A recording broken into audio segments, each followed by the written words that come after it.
Assalamualaikum warahmatullahi wabarakatuh.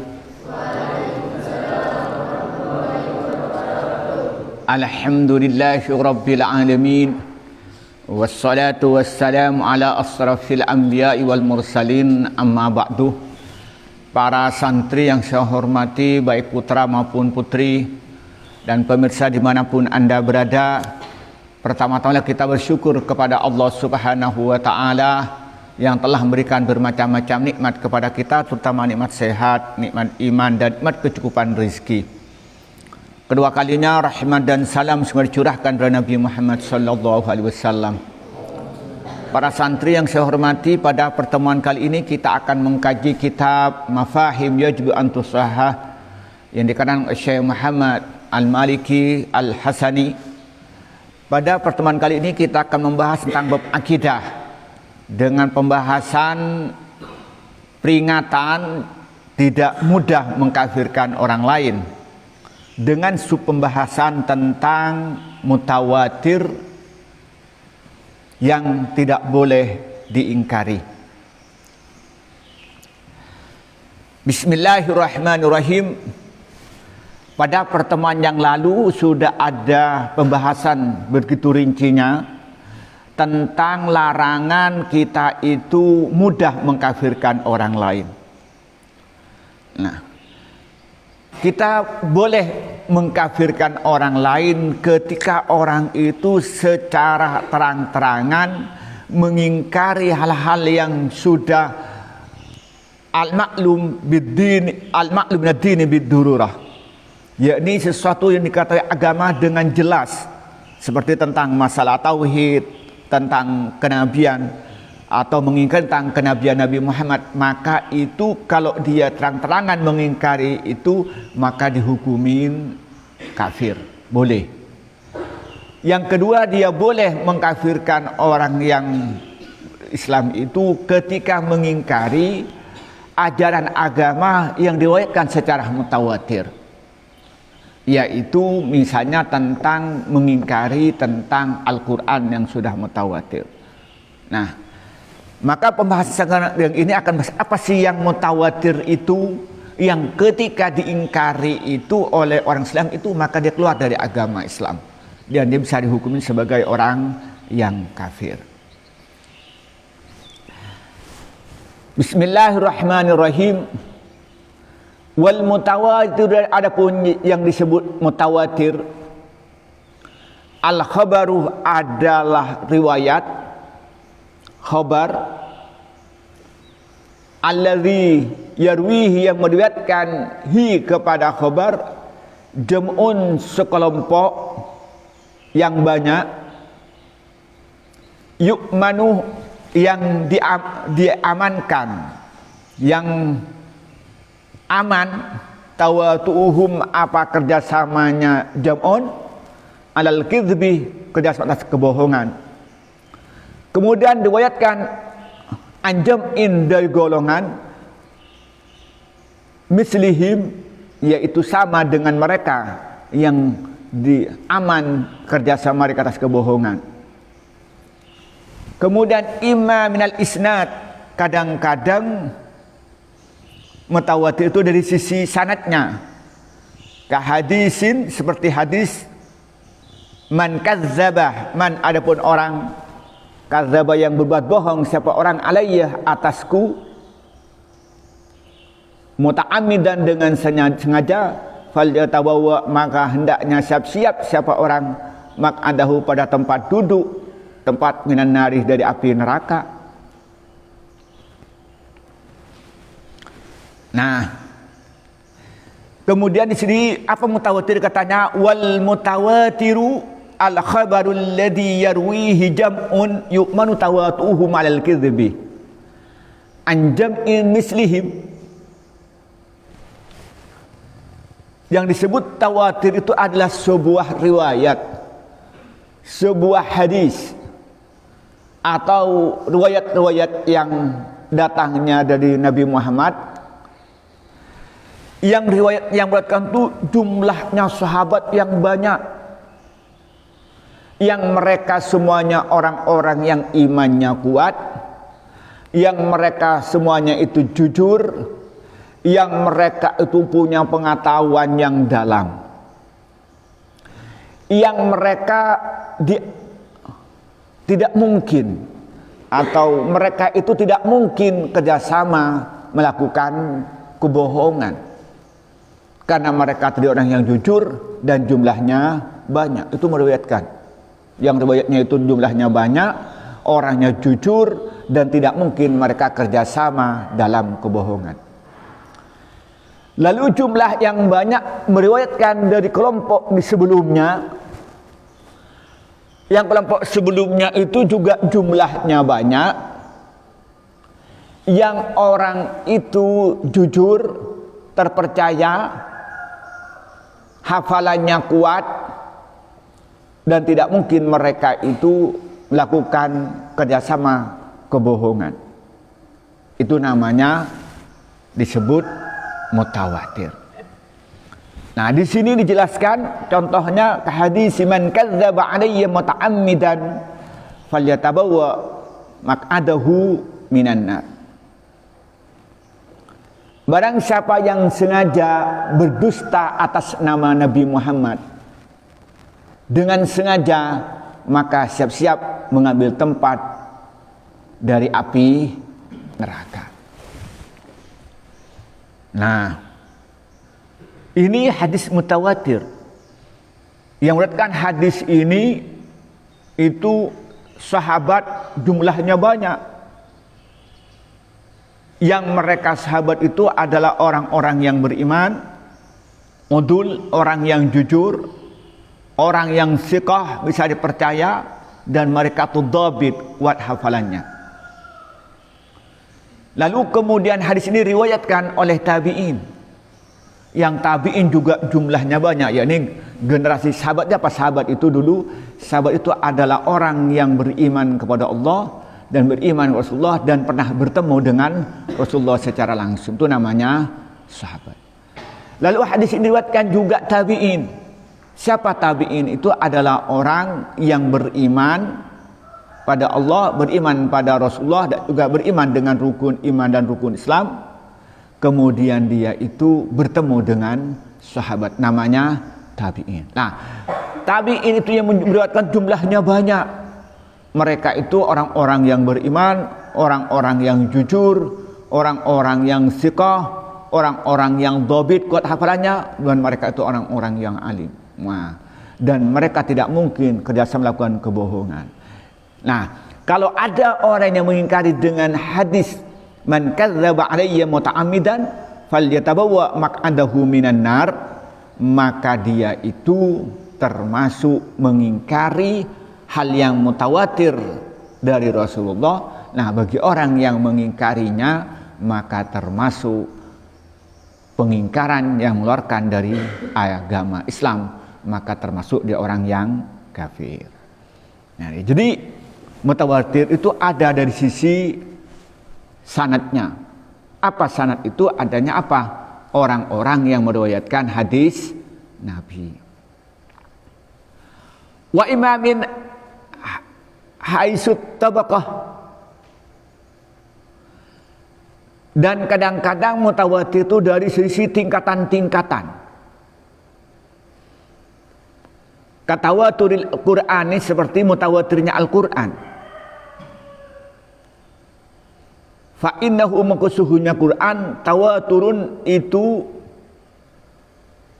mutawatir, terkenal alal basyitati, atas luas, syarqon di timur, wawarban dan di barat, dersan di dalam pembelajarannya, watilawatan dan pembacanya, wahifdon dan penghafalannya, wa talaqqahu dan belajar pada Al-Quran, al-kafatu jumlah yang sangat banyak, anil kafatih dari jumlah yang sama, tobakan dalam satu generasi, antobakatin dari generasi, fala yahtaju maka tidak butuh apa Quran ila isnadin pada sanad.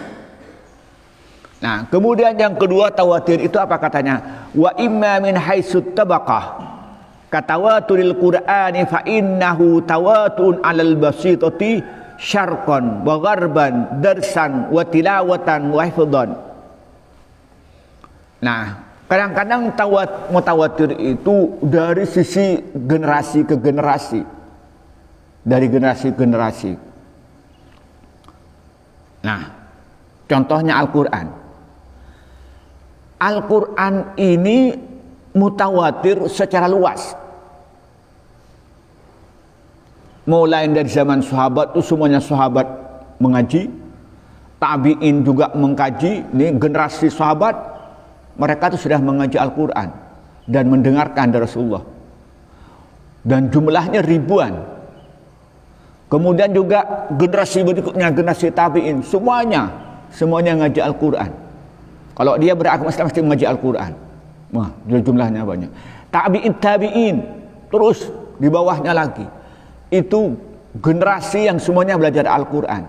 Nah, karena dari zaman Nabi, zaman sahabat, zaman tabi'in itu semuanya itu sudah meriwayatkan hadis dan semua tingkatan-tingkatan itu Al-Quran dihafal dan dipahami, maka tidak perlu sanad.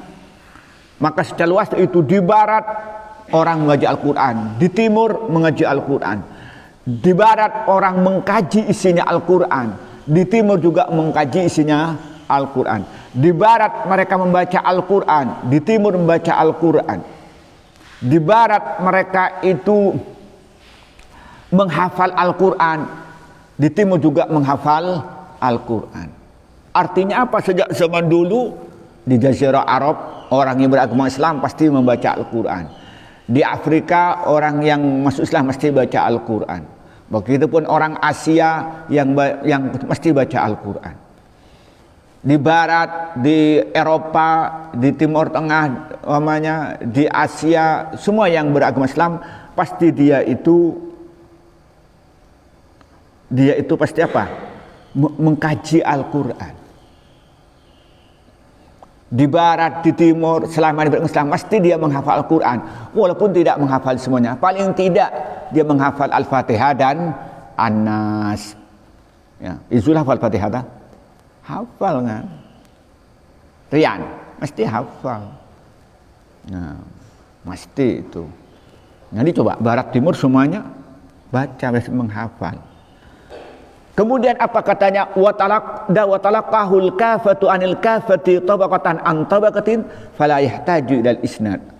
Nah, kemudian yang belajar Al-Quran itu jumlahnya banyak, beribu-ribu.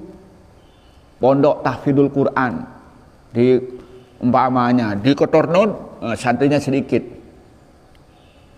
Di Wonerjo santrinya sudah mencapai 3.000. Wah. Di Banyu Putih santri sudah sampai 6.000, mengaji Quran semua. Sidogiri sudah mencapai 24.000. Wah, gimana itu? Ngaji semua. Coba lain-lain lagi, coba di beberapa pondok saja jumlahnya sudah begitu. Jadi mereka itu katanya wa talaqahul kafatu, santri-santri ngaji. Anil kafatu dari guru-gurunya juga yang ngaji jumlahnya banyak. Itu masih pondok-pondok. Coba kalau kita melihat banyak konferensi, kemudian belum lagi pondok khusus tahfidz. Ada pondok namanya Madrasatul Quran. Mereka khusus mengkaji Al-Quran, mulai cara membacanya, kemudian belajar tentang tajwidnya, kemudian dia menghafalkannya, kemudian mengkaji tafsirnya. Nah, belum lagi mereka kuliah S1, S2, S3 jurusan tafsir, profesor tafsir. Nah, pondok-pondok perguruan tinggi yang terkenal misalnya di Al-Azhar itu, di sana itu ada yang namanya itu jurusan tafsir mulai dari S1 sampai S3. Di antaranya alumninya ada Profesor Dr. Quraish Shihab, ada Muhammad Rumrawi, itu alumni sana. Dari S1 sampai S3 semuanya itu mendapatkan dari 1 sampai S3 mereka dari tafsir. Belum ulama-ulama yang terkenal, umpamanya ada misalnya Syekh Ali Sya'rawi yang hidup sekarang, atau yang lebih dulu itu ada misalnya itu Syekh Nawawi Al-Bantani kalau di Indonesia. Kalau sampai naik ke atas itu ada Imam Ibnu Katsir, kemudian ada Imam Ar-Razi, kemudian Imam Ibnu Katsir punya kitab Tafsir Quranil Azim 4 jilid. Kemudian ada Imam Asy-Syaukani punya kitab Fathul Qadir, itu jilid 5 jilid, membahas dari beberapa aspek. Kemudian ada Imam Zamakhsyari punya kitab Al-Kasyaf. Kemudian ada Imam Ar-Razi punya kitab Mafatihul Ghaib 30 jilid. Ada Imam At-Tabari punya kitab Al-Jami' li Ahkamil Quran. Kemudian ada Imam Al-Qurtubi juga namanya Jami' li Ahkamil Quran. Nah, di zaman sekarang ini ada ulama besar yang sangat terkenal, ada 3 yang semuanya ahli tafsir. Yang pertama namanya itu Syekh Ali Asy-Syabuni yang baru wafat. Kitabnya terkenal namanya Safwatut Tafasir. Ada namanya Syekh Wahb Az-Zuhaili yang Safwatut Tafasir itu 3 jilid. Ada Syekh namanya itu Wahb Az-Zuhaili punya kitab At-Tafsirul Munir 14 jilid. Kemudian ada kitab namanya Ali Asy-Sya'rawi, itu mempunyai juga tafsir. Kemudian ada seorang perempuan yang terkenal, seorang mufassirah dari Mesir, alumni Al-Azhar, namanya itu Aisyah Abdurrahman, yang terkenal namanya Bintu Syati. Dia terkenal kitabnya Tafsir Quranil Azim. Bagaimana maksud aku dari sisi sastra? Wah, banyak di Indonesia. Ada seorang mufassir sangat terkenal yang ditulis dengan berbahasa Indonesia. Nama kitabnya Al-Misbah 14 jilid, yaitu Profesor Dr. Quraish Shihab. Wah, mereka itu hafal, paham dan mengkaji yang jumlahnya banyak. Nah, santri-santri ini semuanya mengkaji nanti. Amin ya rabbal alamin. Hafalnya waduh banyak. Di Wonorejo ajak kemarin yang wisuda 30 hafal 30 orang. 24 hafal 30 orang. Yang hafal 20 itu jumlahnya hampir 100. Di Wonorejo, bukan pondok tahfidz. Di mana Al-Quran berapa orang ini? Yang perempuan sudah berapa yang mau hafal ini? Nah, belum lagi yang pondok-pondok tahfidz di Jokoroto, orang ngapalin Quran 3 bulan hatam. Hebat kan? Ada anak kecil 2 ya. Siapa tuh? Ahmad dengan siapa itu? Kalau ditanya langsung truk menjawab. Ini halaman berapa? Langsung dijawab. Coba mundur 10 halaman, langsung dihafal. Berduaan. Posisinya di mana? Waduh. Itu coba mengalahkan komputer gitu ya, otaknya itu. Itu apa? Menunjukkan bahwa Al-Quran ini datangnya dari Allah, dan Al-Quran itu dipermudah oleh Allah bagi orang yang mau mempelajarinya. Lah, kembali lagi, Al-Quran itu adalah mutawatir. Mutawatirnya dari mana? Yang pertama dari generasi ke generasi, yang kedua itu dari yang belajar dari jumlahnya banyak, belajar dari jumlah yang banyak. Maka karena itu Al-Quran tidak perlu menyebut sanadnya, tidak perlu, tidak usah perlu kayak hadis, hadasani, tidak perlu, karena sudah tidak ragukan lagi. Sama dengan orang semuanya melihat matahari, tidak perlu bertanya matahari ada atau enggak gitu. Nah, kalau bertanya yang bermasalah itu kan. Ya, orang kan melihat matahari semuanya. Semua orang akan melihat matahari, kecuali orang yang menjamkan matanya. Nah, atau di dalam rumahnya enggak melihat. Nah, bahwa perlu pembuktian bahwa matahari itu ada, tidak perlu, sama dengan Al-Quran. Yang kedua, Al-Quran ini mulai dulu sampai sekarang itu bacaannya sama. Sampian itu di Indonesia baca Fatihah ya begitu, pergi ke Arab Saudi, ke Mekah, buat kamu makmum sholat ya begitu.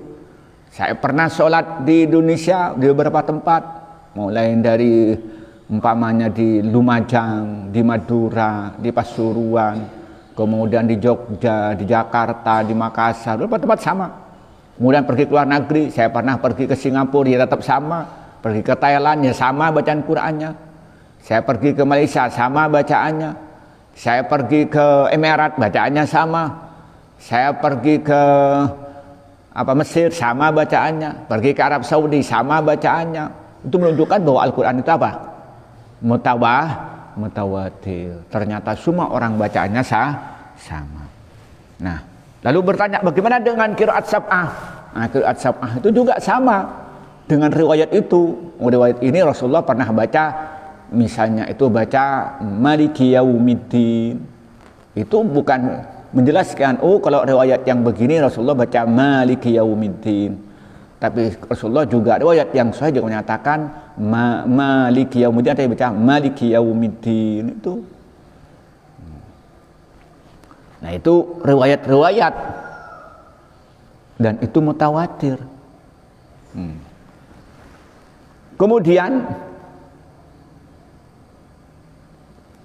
berikutnya wa innal hukma 'alal muslim bil kufri, wa innal hukma, dan sungguhnya menghukumi, 'alal muslim atas orang Islam bil kufri dengan kafir, fi ghairi hadhil mawatini, di lain ini semua tempat, allati bayyanaha, allati bayyana, yang telah menjelaskan kami kepada mawatin. Khabarnya innal hukma amrun adalah suatu masalah khatirun yang mengkhawatirkan. Fil hadis, dalam sebuah hadis Rasulullah bersabda, idza qala, apabila berkata ar-rajulu, siapa orang laki-laki, li akhi, kepada saudara muslimnya, ya kafiru, wahai orang kafir, faqad ba'a, maka sungguh kembali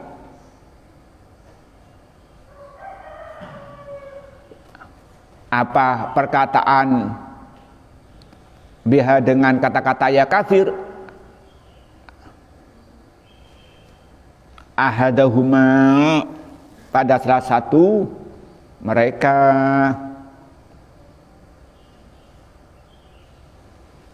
Rawahu, meriwayatkan hadis Al-Bukhari, Imam Bukhari, an Abi Hurairah, dari Abu Hurairah radhiyallahu anhu.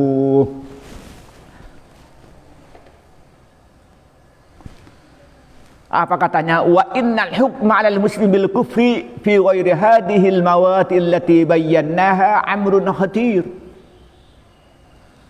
Kita menghukumin orang Islam, dihukumin dengan kafir, di lain masalah-masalah yang diterangkan di atas itu merupakan masalah yang sangat besar. Artinya apa? Menghukumin orang lain yang beragama Islam, orang yang baca syahadat, yang meyakini rukun iman yang 6, melaksanakan rukun Islam yang 5, lalu dia dihukumin kafir karena dia beda pendapat, karena beda pemahaman dalam teks Al-Quran, beda pemahaman dalam memahami hadis, atau beda pendapat dalam mengikuti mazhab-mazhab. Itu masalah yang besar. Itu akan berdampak sangat besar. Kenapa? Karena yang boleh kita menghukumin kafir apabila orang itu apa? Itu mengingkari ajaran agama yang diketahui dari agama secara jelas, seperti mengingkari sholat, atau mengingkari tentang Allah, mengingkari sifat-sifat Allah, atau mengingkari hari kiamat dan surga, atau mengingkari itu hal-hal yang mutawatir, seperti dia itu mengingkari Al-Quran dan lain sebagainya. Tapi kalau ternyata dia mengkafirkan orang lain, bukan masalah-masalah yang disebutkan, bukan masalah dia mengingkari masalah-masalah yang di agama sudah terang, bukan mengingkari masalah hal yang mutawatir dari ajaran agama, maka akan berdampak dampak besar. Kenapa? Karena ketika menyatakan kafir pada orang lain semuslimnya, itu akan berdampak salah satu di antara dua. Bisa jadi dia itu yang diucapkan orang itu, orang dihukum kafir, memang kafir beneran karena ternyata memang melakukan perbuatan yang keluar dari ajaran Islam. Kalau tidak, ucapan kembali kepada yang mengucapkan. Dia orangnya tidak melakukan perbuatan-perbuatan yang membuat dia keluar dari ajaran Islam, lalu dibilang ya kafir, maka dia yang kafir yang mengucapkan itu. Jadi na'udzubillah, kalau misalnya Isul bilang sama Syarifuddin misalnya, kamu kafir, padahal Syarifuddin itu orangnya baik, dia beriman dengan rukun iman yang ke-6, sholatnya tuh berjamaah, ngajinya tidak ngobrol-ngobrol, dibilang ya kafir, maka ucapan itu kembali kepada Izul yang berkata, katanya. Atau memang kalau betul-betul keluar jadi menjadi orang kafir. Apa dalilnya? Hadis riwayatkan Imam Bukhari yang datangnya dari sahabat Abu Hurairah, Rasulullah bersabda, "Idza qala ar-rajulu li akhihi ya kafir faqad ba'a biha ahaduhuma." Nah, kalau ada orang berkata kepada orang lain, "Ya kafir, wahai kafir," maka kata-kata akan kembali kepada salah satu di antara mereka. Kalau dia betul-betul dia melakukan perbuatan yang mengeluarkan dari kafir, dari Islam, maka menjadi kafir orang yang diucapkan. Kalau ternyata enggak, maka yang mengucapkan itu akan menjadi kafir. Maksudnya apa di sini dari yang dimaksud daripada Syekh Muhammad Al-Maliki Al-Yamani ingin berkata kepada kita, hati-hati kamu itu mengkafirkan orang lain. Karena kamu beda pendapat. Kalau ternyata yang dikatakan itu kafir ternyata tidak kafir, maka yang mengucapkan itu yang menjadi kafir. Mengerikan. Nah, di zaman sekarang itu banyak orang sedikit-sedikit mengkafirkan orang lain. Sedikit orang sesat, dibilang sedikit-sedikit orang itu sudah kafir. Dia tidak sepaham dengan ulama, orang ulama yang dibilang kafir. Tidak sepaham dengan tokoh masyarakat, dia dibilang kafir. Tidak sepaham dengan pimpinan, dengan pemerintah, dia cocok dia lalu dihukumin kafir. Hati-hati yang berkata dan suka mengkafirkan orang lain itu. Kalau ternyata yang dituduh kafir itu tidak melakukan perbuatan-perbuatan yang membuat dia itu keluar dari Islam, tidak membuat dia kafir, maka yang menuduh kafir itu yang kafir sendiri. Dia yang akan khalidina finnar, dia yang akan kekal di dalam api neraka. Mengerahkan itu. Nah, maka karena itu katanya wala yasihu, dan tidak sah apa suduruhu, apa datangnya menghukumi pada orang Islam dengan kafir, al-hukm al-muslim bil kufri, illa kecuali mimman dari orang urfa yang diketahui siapa orang binuri syariati dengan cahaya syariat, mengetahui madakhilal kufri pada beberapa pintu masuk kekafiran, wa makharijahu dan tempat keluarnya kekafiran, wal hudud dan batas-batas al-fasilati yang memisahkan bainal kufri antara kafir wal iman fi hukmi syariati di dalam hukum syariat al-gharra yang terang benderang. Jadi katanya apa? Wala yasihu syuduruhu illa mimman urifa binuri syariati madakhilal kufri wa makharijahu wal hudud al fasilata bainal kufri wal imani fi hukmi syariatil gharra. Maka tidak sah keluar kata-kata menghukumin orang lain itu dengan kafir kecuali dari orang yang betul-betul menguasai ilmu agama, betul-betul dia menguasai tentang di mana pintu-pintu masuk tentang kekafiran, dan paham betul tentang bagaimana keluar dari kekafiran, dan dia tahu batas-batas memisahkan antara kafir dan iman. Diketahui dari mana? Dalam hukum, dari hukum syariat. Artinya apa yang disampaikan kepada kita? Tidak sah perkataan siapapun menghukumin seorang muslim dihukumin kafir kecuali dari orang yang memang ulama besar, orang yang alim, orang yang hafal Quran semuanya, paham ulumul Quran, dia paham tentang tafsir, dia paham tentang hadis, paham ulumul hadis dan hafal hadis, dan dia paham tentang ijma' ulama, kemudian dia menguasai ilmu bahasa, nahwu, syarab, balaghah, dia juga memahamin ilmu mantik, dia memahamin usul fikih, dia menguasai ilmu fiqh, ilmu tauhid. Dia menguasai ilmu tauhid. Misalnya dia mulai kitab yang sederhana, Aqidatul Awam, Kifatul Awam, Dasuki, Al-Luma, Al-Iban Asulid Diyanah. Kemudian dia paham Maqalatul Islamiyyah, Al-Farqu Bainal Firaq, dia farqu al-fasu minal nihal wal ahwa, dia hafal al-mazahib al-mu'asirah. Dia itu sudah hafal dan dia paham. Dan kemudian dia tafsirnya mulai dari tafsir Jalalin, tafsir Ibnu Katsir, tafsir Fathul Qadir, dia paham tentang Ruhul Ma'ani, dia Al-Kasyaf Zamakhsyari, Sifatut Tafasir, At-Tafsir Munir, Tafsirul Munir, kemudian Mafatihul Ghaib, kemudian Al-Wajiz, kemudian juga dia paham dari hadis, dia mulai dari hadis Bukhari, hadis Muslim, hadis Ibnu Majah, hadis hadis Tirmidzi, misalnya hadis Abu Daud. Nah, kemudian surahul hadis, mulai dari misalnya itu Subulus Salam atau Nailul Autar, Fathul Bari, Syarah Muslim, dia kuasain. Nah, baru dia itu kemudian fikihnya itu mulai di kitab yang kecil, kemudian dari Safina, Sulam, Takrib, Fathul Qarib, Fathul Mu'in, Fathul Wahhab, Iqna, misalnya itu Muhadzab, Majmu', Al-Um, Mughni, Al-Munil Muhtaj, Mudawatul Kubra, Sahih Ma'anil Athar, dia kuasain semua.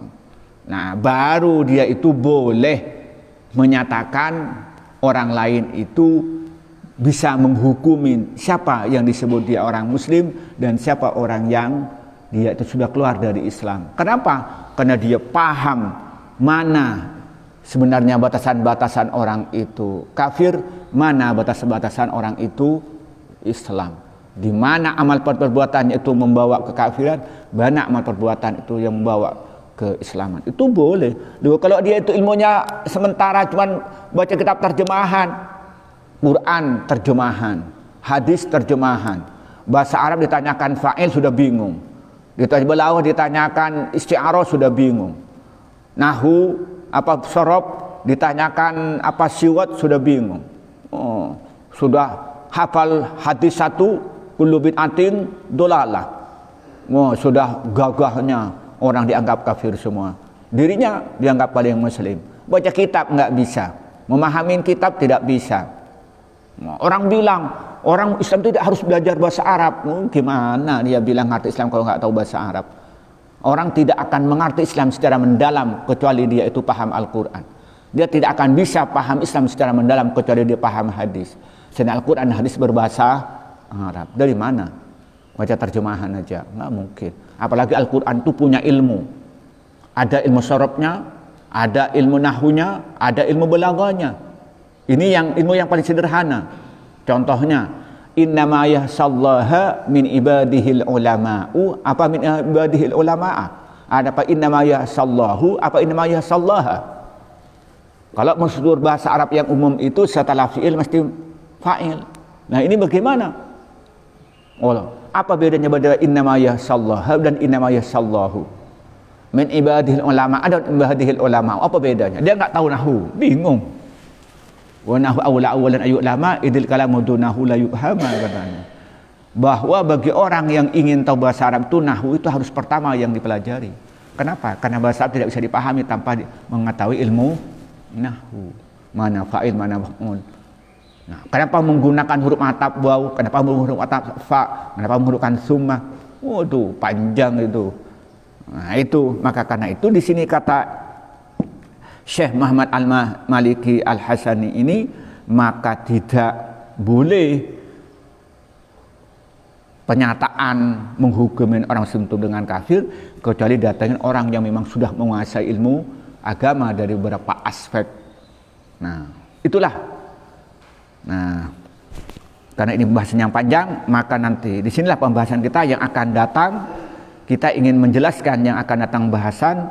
Tidak semua orang itu boleh membahas dan membicarakan masalah ilmu agama Islam. Tidak semua orang boleh membicarakan tentang hukum Islam kecuali orang yang memenuhi kriteria-kriteria yang cukup. Dan tidak boleh memutuskan masalah itu hanya duga dan praduga. Itu nanti pembahasannya akan datang karena waktunya sudah lama. Insya Allah kita akan bahas pada pembahasan berikutnya. Jadi kesimpulannya begini, bahwa boleh menghukumi orang itu kafir apabila orang itu secara terang-terangan mengingkari hal-hal yang diketahui dari agama secara jelas. Misalnya mengingkari tentang hari kiamat, tentang kenabian dan lain sebagainya. Dan boleh orang itu dihukumin kafir kalau secara terang-terangan dia itu mengingkari hal yang mutawatir dalam ajaran agama Islam, seperti mengingkari Al-Quran atau mengingkari hadis-hadis yang sudah riwayatnya mutawatir. Kemudian mutawatir itu, apa mutawatir itu?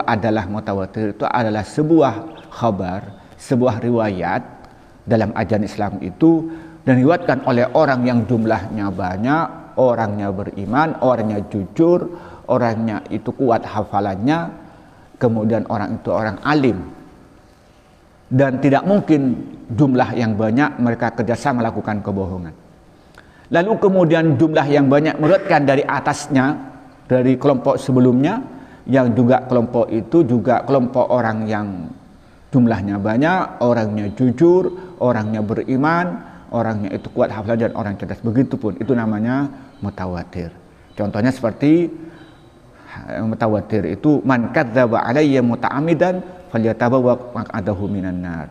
Ini merupakan mutawatir dari sisi isnad, jadi sanadnya. Kemudian ada mutawatir dari sifatnya dari generasi ke generasi. Contohnya Al-Quran. Al-Quran itu diriwayatkan oleh sahabat mengaji langsung dari Rasulullah dengan jumlah yang sangat banyak. Kemudian begitu pun tabi'in mengaji pada sahabat jumlahnya yang banyak. Begitu tabi'in. Kemudian di sini berikutnya itu, kemudian ada yang mutawatir itu dari sisi amal perbuatan, yaitu mutawatir yang dari amal perbuatan itu adalah amal perbuatan yang dikerjakan oleh Nabi Muhammad, kemudian dikerjakan oleh sahabat, dan begitu pun berikutnya. Itu sifatnya amal perbuatan. Nah, kemudian berikutnya, bahwa kita tidak boleh menghukumin kafir kepada orang itu dengan mudah, karena menghukumin kafir pada orang lain itu akan bawa dampak yang sangat besar. Kenapa begitu? Karena menghukumin orang itu kafir itu berakibatnya apa? Akibatnya akan kembali kepada orang yang mengucapkan kalau ternyata yang dituduh kafir tidak melakukan hal yang membuat dirinya kafir. Nah, kemudian penghukuman kafir pada orang lain itu tidak diterima, tidak sah, kecuali datangnya orang yang alim yang menguasai ilmu agama dengan benar dalam segala aspek. Inilah yang kita sampaikan pada pagi ini, semoga bermanfaat. Wallahu muwaffiq ila aqwamit thoriq. Wassalamualaikum warahmatullahi wabarakatuh.